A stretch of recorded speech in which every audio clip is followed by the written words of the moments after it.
Op de slotdag van de competitie pakten de handbalsters van Manuel zaterdagavond de titel in de tweede klasse. In een zinderende finale in de sporthal De Wetteling werd naast de concurrent B voor 4 met het kleinst mogelijke verschil verslagen, 10-9. De opdracht voor de Venrijse ploeg was vooraf duidelijk.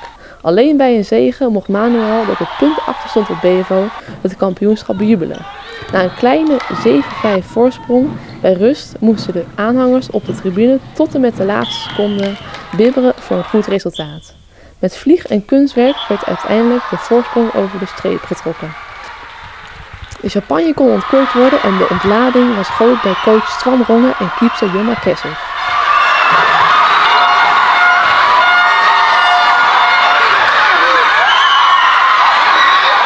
Coach, wat een ontlading. Nou ja, ik had het ook liever 30-29 gezien, maar ja, dit is maar 10-9. Ja, dat is de wedstrijd van de gemiste kans, hè. Dus de spanning was toch wel voor allebei hoog. Ja, want je merkte wel, hè, een hele dikke opgelegde kans ging er niet in. Vorige keer was het 28-24, dus dat zegt genoeg. En ja, het is gewoon een leuk team.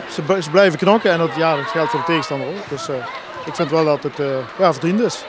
Na 2 maanden handballen zag het hier niet naar uit. We stonden, toen ik ermee begon in eind november, was het 1 na laatste.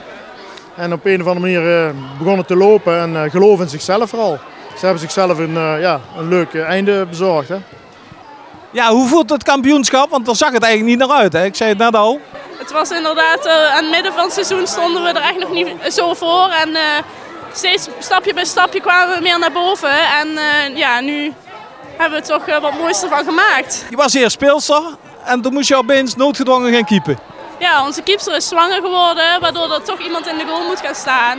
En ik denk dat ik mijn mannetje daar wel kan staan. En er moet toch een keuze gemaakt worden. En gelukkig liep dat vandaag goed af. Ja, maar ik hoorde langs de kant al, Jonna was vandaag toch altijd in de branding. Ja, ik heb mijn best gedaan en hopelijk, ik heb er genoeg uitgehouden. Dus, Wat is de kracht van jullie team?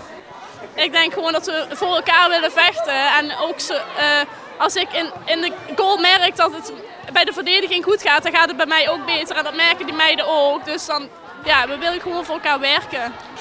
Ja, en het mooie was, je moeder stond ook in het veld. Ja, zeker. Die mocht ons vandaag nog even uithelpen. Die speelt eigenlijk bij de recreanten. En die vindt het altijd leuk om met ons mee te doen. Dus super. En wat gaan jullie nu doen? Nou, een feestje bouwen. Ja, we zullen er toch maar eens leuks van maken. Dus we zullen de kantine eens op orde brengen.